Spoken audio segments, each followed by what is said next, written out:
Yeah. Yeah. What? Yeah. Yeah. Yeah. 오늘 만나보실 모델 푸조 408인데요. 처음 이 차가 등장했을 때 베이비 람보르기니 우루스다 그런 얘기를 들었습니다. 다른 건 몰라도 디자인에 대한 이 독창성 상당하다고 할 수 있을 텐데, 예전에도 저희가 중알모레 차를 비롯해서 어워즈를 진행할 때 푸조의 디자인에 대해서 험담을 한 심사위원들은 전혀 없었죠. 또한 핸들링을 비롯해서 이 푸조만이 잘하는 그런 개성들이 잘 녹아있는 것이 보통인데, 오늘 408이 그런 매력들을 잘 승계하고 있는지 잠시 함께 느껴보시겠습니다.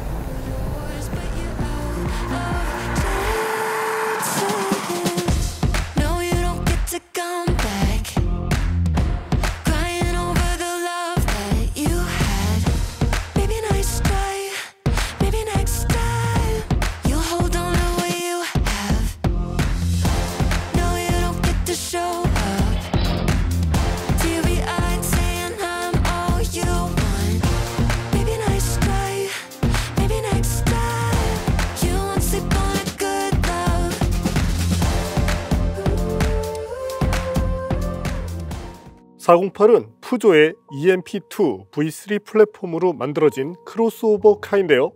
역동성을 표현한 전면부 디자인이 매우 인상적이죠.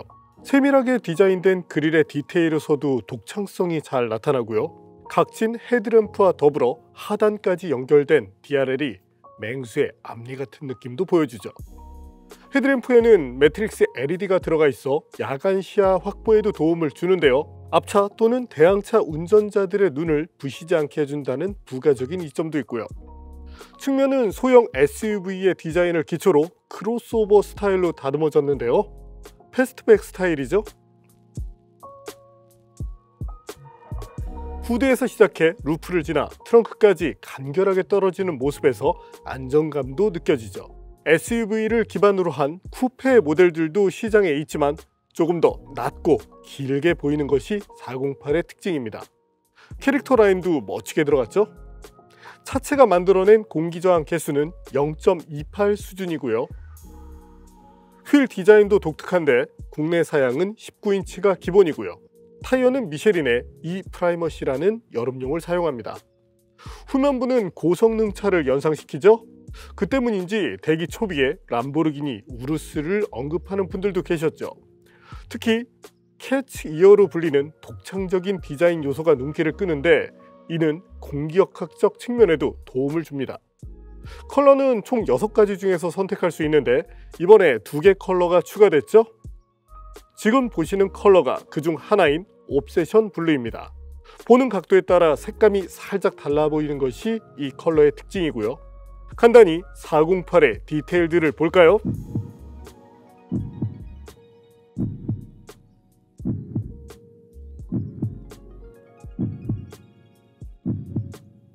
실내 디자인도 좋습니다. 과거 푸조 모델들은 화려한 외관과 달리 다소 형식적인 인테리어로 실망감을 줬었죠. 이제는 최신 자동차의 느낌, 고급화까지 더해 탑승자들의 만족도를 높였죠. 기본 틀 자체는 자동차 회사들이 선호하는 랩 어라운드 스타일이죠. 운전자를 감싸는 형태인데 푸조는 이를 아이콕핏이라고 부릅니다. 비행기 조정석에서 영감을 얻었다고 하는데요. 근데 헤드업 디스플레이는 없습니다. 아마도 민항기에서 영감을 얻은 걸까요? 그래도 3D 기능을 갖춘 계기판을 높게 위치시켜 운전자의 시선이 아래로 떨어지지 않게 했습니다. 이를 헤드업 3D 클러스터라고 부르고요. 인포테인먼트 시스템은 아이커넥트라고 부르는데 10인치 디스플레이를 통해 사용합니다. 사운드 시스템도 좋았는데요. 푸조가 애용하는 포컬 등은 아니었지만 적당한 고음과 저음의 균형감이 좋았죠. 생각보다 좋은 사운드를 들려줬기 때문에 처음에는 입문형 포칼 정도가 아닐까 싶었는데 그건 아니었고요. 애플 카플레이, 안드로이드 오토는 물론 스마트폰 미러링 기능도 사용할 수 있습니다. 지금 보시는 것은 GT 트림인데 아이토글 디스플레이가 마련되어 있어 조금 더 편안한 환경 설정을 할 수 있죠. 물론 터치도 되고요. 운전자의 취향에 따라 이 구성을 바꿀 수도 있습니다. 8개 색상을 지원하는 앰비언트 라이트, 그리고 GT 트림에는 공기청정 기능도 추가되고요. 시트는 편했습니다. 스포티하게 생겼죠. 통풍 기능이 없어 아쉬움을 주지만 의외로 쓸만한 마사지 기능이 들어가 있습니다. 단순하게 럼버 서포트를 활용하는 것이 아니라 제대로 적극적인 마사지를 할 수 있도록 설계가 되어 있는데요. 이런 기능을 조수석에서도 쓸 수가 있었고요. 소재도 신경 썼습니다. 가죽도 이 등급에서 보기 힘든 나파 가죽을 쓰고 있고요. 형광색의 스티칭과 어우러져 고급스러움, 스포티함 이 모두를 살렸죠. 덕분에 다양한 연령대에서 아우를 수 있게 됐고요. 스마트폰 무선 충전 기능도 있습니다. 기어 변속은 레버를 사용하는데 요즘 트렌드를 반영한 부분이죠. 처음엔 어색한데 이게 쓰다 보면 편합니다. 뒷좌석 공간도 좋았는데요. 머리 위 공간, 무릎 공간도 부족하지 않았죠. 2790mm급 휠베이스 덕분이겠죠? 트렁크를 볼까요? 패스트백 스타일이기 때문에 높고 큰 짐을 적재하는 데는 한계가 있었지만 일반적인 세단과 비교하면 나름대로 경쟁력 있는 공간이었습니다.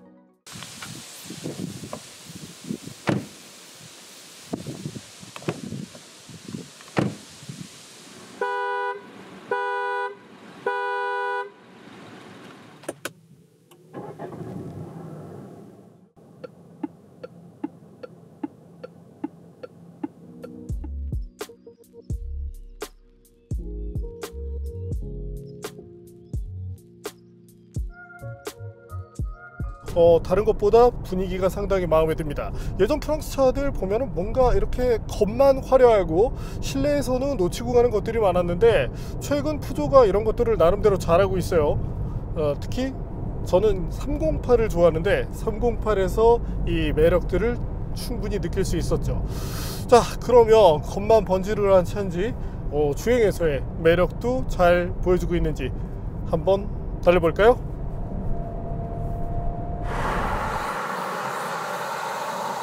날씨 엄청나게 좋죠? 하지만 엄청나게 뜨겁답니다.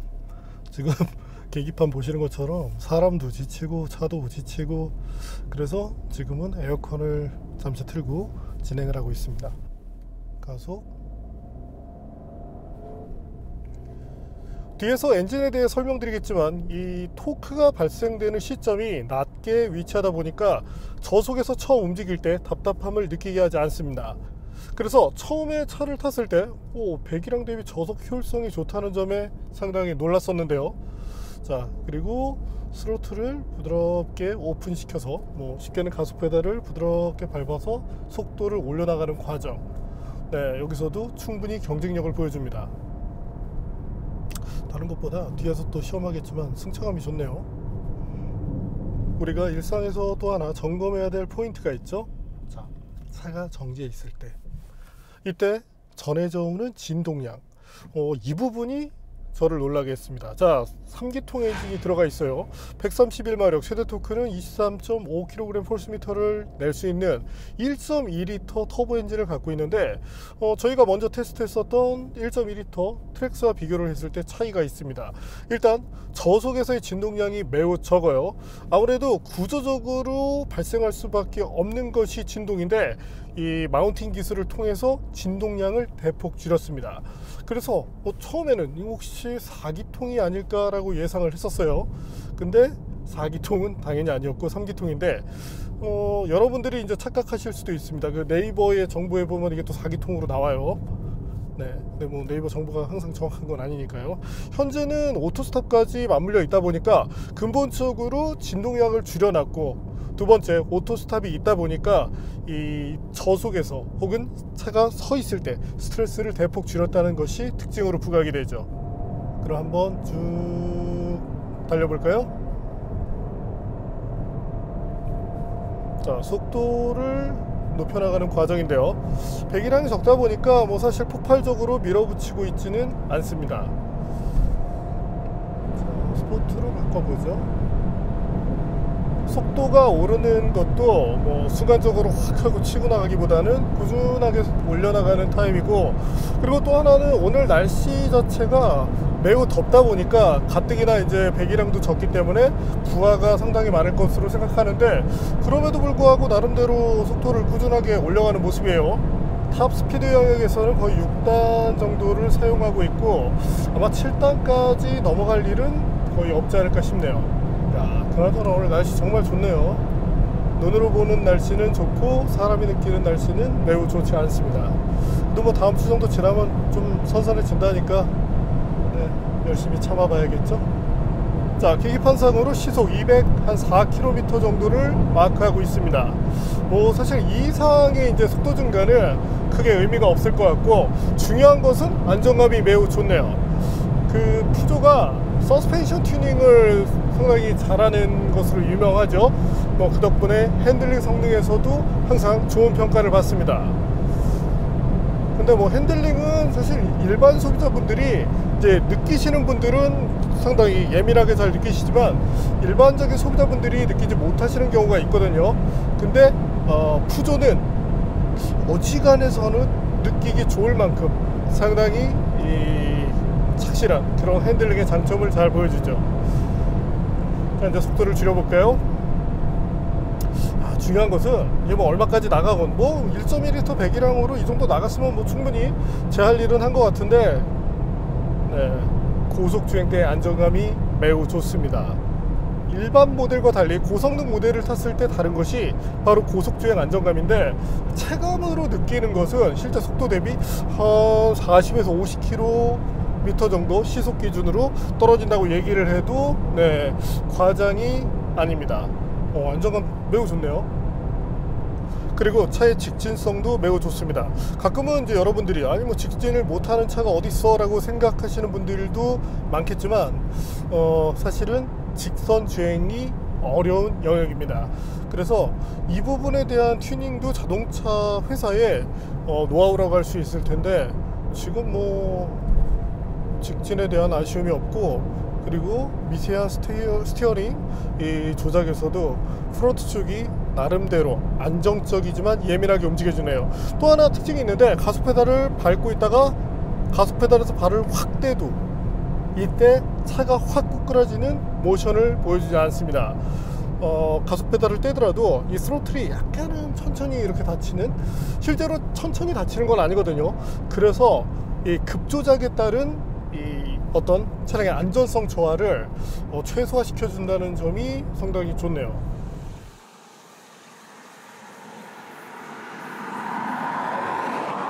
자, 이번에는 푸조가 잘하는 핸들링 섹션을 한번 볼까요?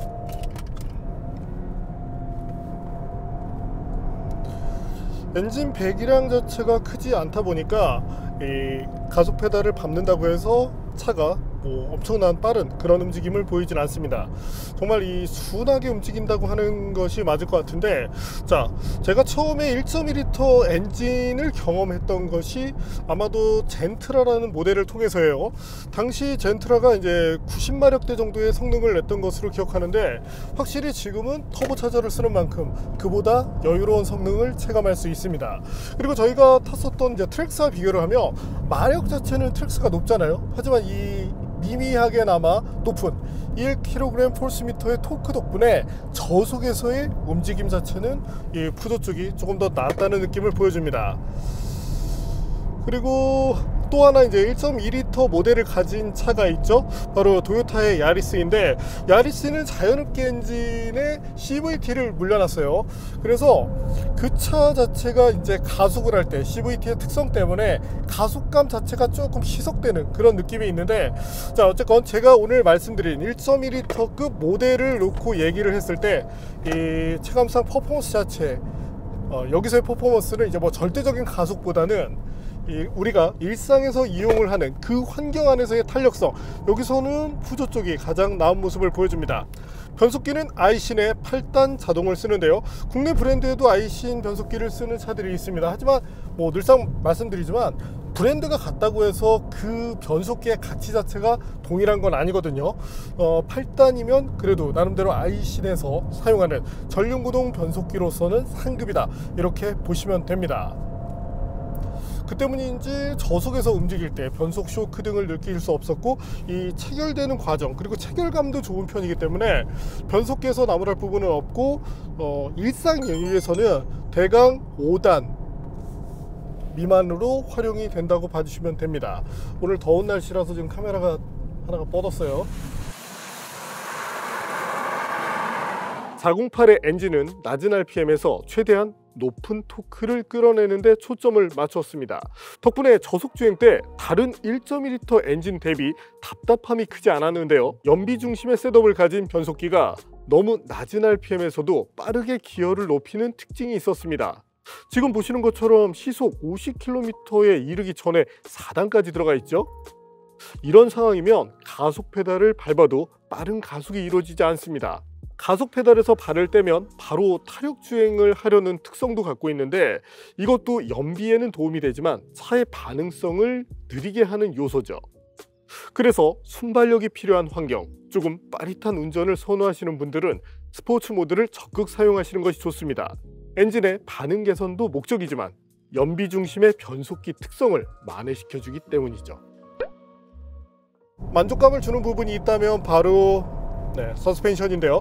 자, 서스펜션의 구조적인 것만 놓고 본다면 아마도 욕부터 하실 분들이 많을 겁니다.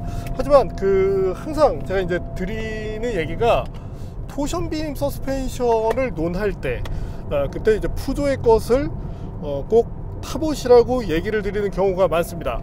또 하나는 폭스바겐 쪽에 소형 차량에 들어가는 토션빔도 성능이 상당히 좋거든요.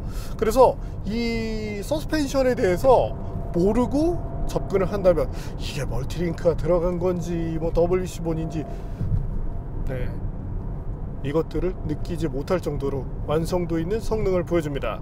자, 여기서의 완성도란 코너에서 지지하는 능력, 이런 것뿐 아니라 승차감과도 연관이 있는데, 지금 이 푸조 408, 308과 비교를 한다면 어떨까요? 308은 확실히 스포티한 매력을 조금 더 가미한 서스펜션이고, 지금의 것은 바디롤이나 이런 것들을 어느 정도 허용하는 타입입니다. 하지만 바디롤을 허용한다고 해서 기본적인 핸들링 자체를 놓치지는 않았기 때문에 나름대로 고급화된 주행 감각, 일상에서의 편안함을 추구하면서 성능까지도 일정 부분 잡아낸 그런 세팅을 취한 것이 바로 408의 서스펜션이라고 봐주시면 되겠습니다. 다만 아쉬움이 좀 느껴지는 것이 있다면 바로 타이어인데요. 자, 오늘 이 푸조에 쓰인 타이어, 일단은 205mm라는 그 너비 자체는 충분히 타협할 만합니다. 배기량을 생각한다면 뭐 나쁘지 않은 셋업이에요. 하지만 코너링 자체, 이때 버텨주는 능력은 약간 떨어지는데, 자, 타이어는 미쉐린의 Eprimacy라는 타이어가 쓰이고 있죠. 그리고 이 타이어의 이제 스펙을 놓고 봤을 때 트랙션 값이 B로 찍혀 있습니다. 자, 그 얘기가 뭘까요? 이 타이어는 다른 측면보다도 이 RR 측면, 조금 더 고연비, 장거리 투어에 대응하기 위해서 튜닝된 타이어라고 보시면 되죠. 그래서 절대적인 그런 이제 푸조만의 그런 날카로운 그런 느낌보다는 일상에서의 편안함을 추구하면서도 어떤 장거리 투어, 여기서 조금 더 이점을 발휘할 수 있는 셋업을 서스펜션을 비롯해서 타이어까지 가미했다고 봐주시면 됩니다. 자, 이번에는 푸조 408 발진과 성능을 볼까요?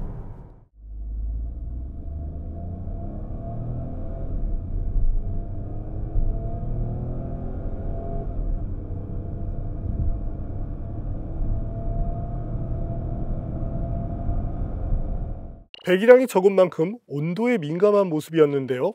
일반적으로 섭씨 30도 미만에서는 11초대 중반의 성능을 보였습니다. 여기서 에어컨을 가동하면 12초대까지 살짝 늘어났고요. 그러나 한낮 기온이 30도 후반, 습도까지 높아지면 최대 14초대 가속을 보이는 경우도 있었죠. 흡기 온도의 중요성을 잘 보여주는 대목인데요.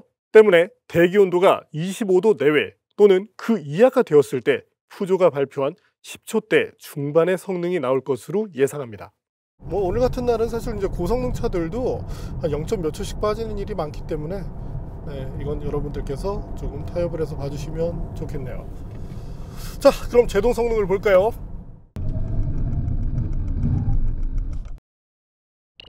자, 여기서 타이어의 특징이 잘 부각됩니다.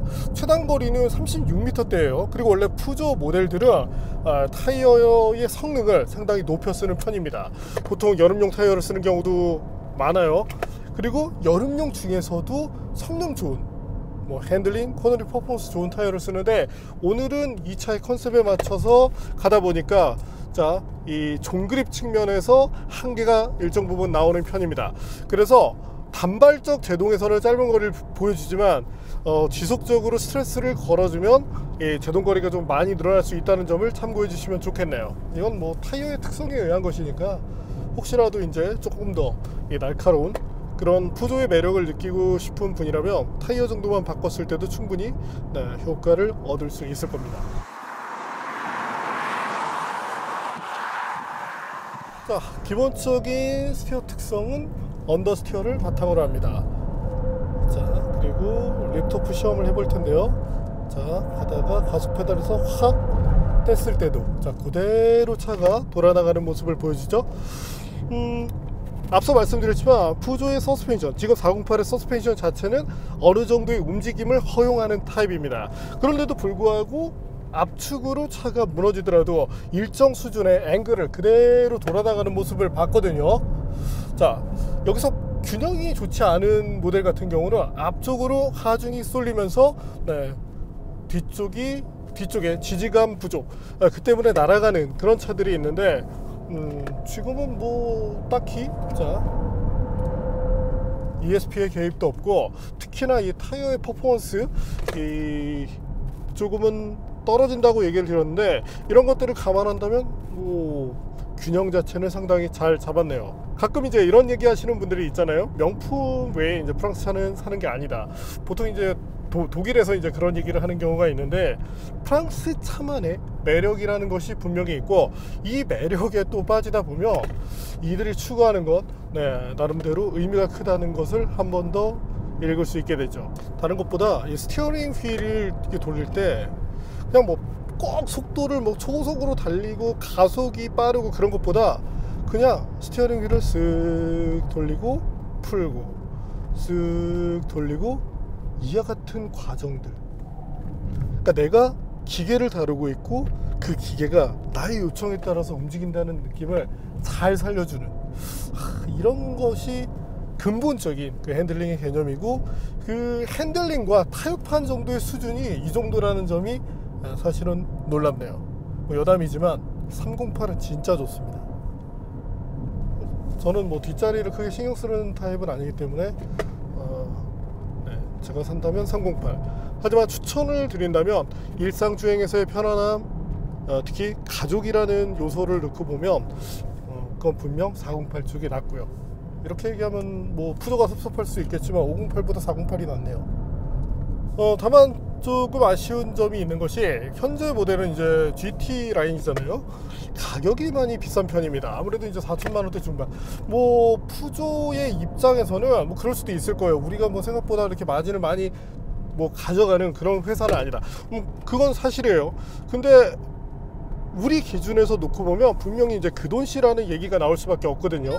그래서 지금 제가 보기에는 한 7에서 10% 정도 가격을 낮춰준다면 이 차가 소비자들이 수긍할 만한 그런 가치를 갖게 되지 않을까 싶네요.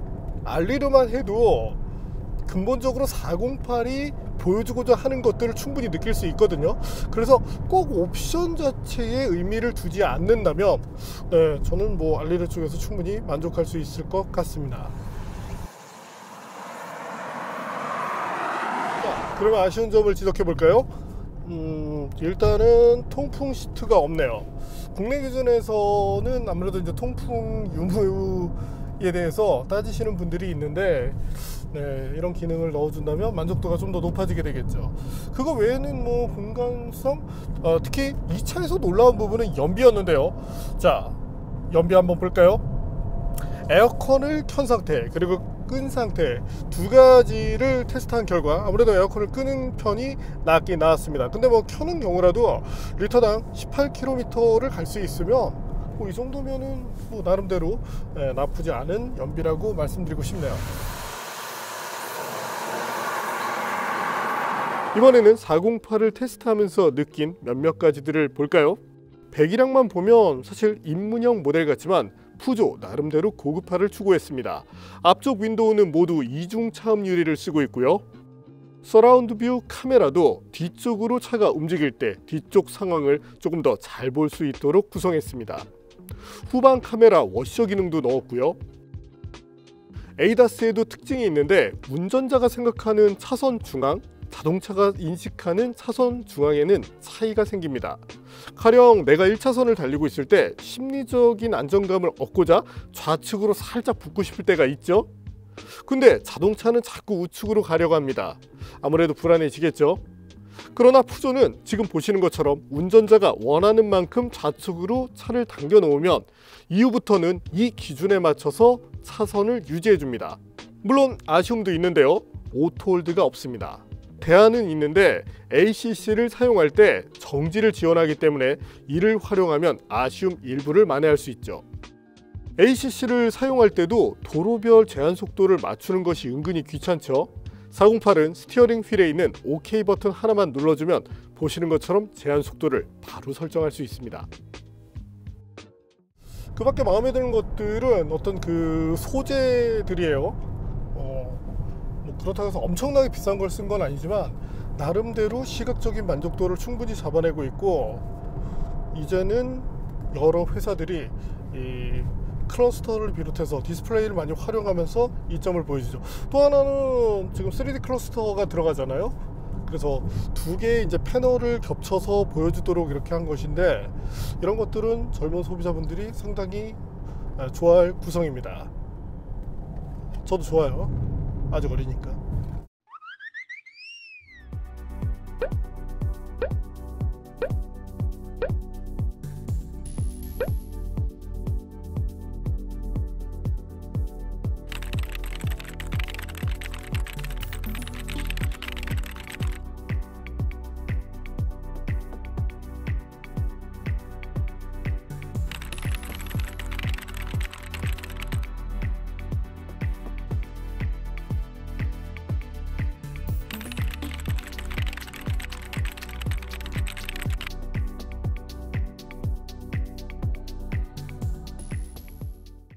네, 오늘 만난 푸조 408 저배기량 엔진을 탑재했지만 저속 구간에서 나름대로 활용성이 상당히 좋았습니다.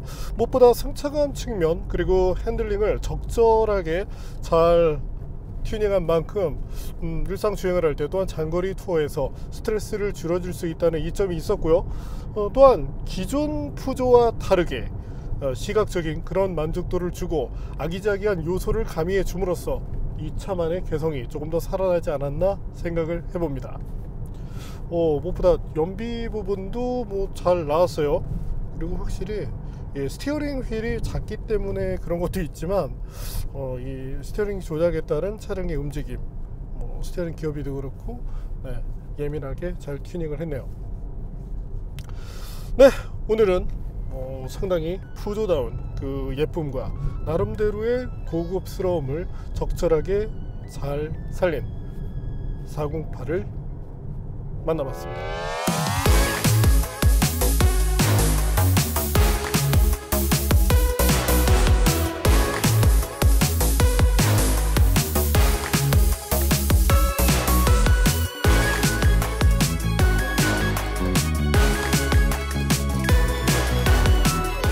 향후에는 갖고 있는 다양한 엔진들, 하이브리드 버전도 있잖아요. 그런 것들까지 선보여주면 좋겠네요.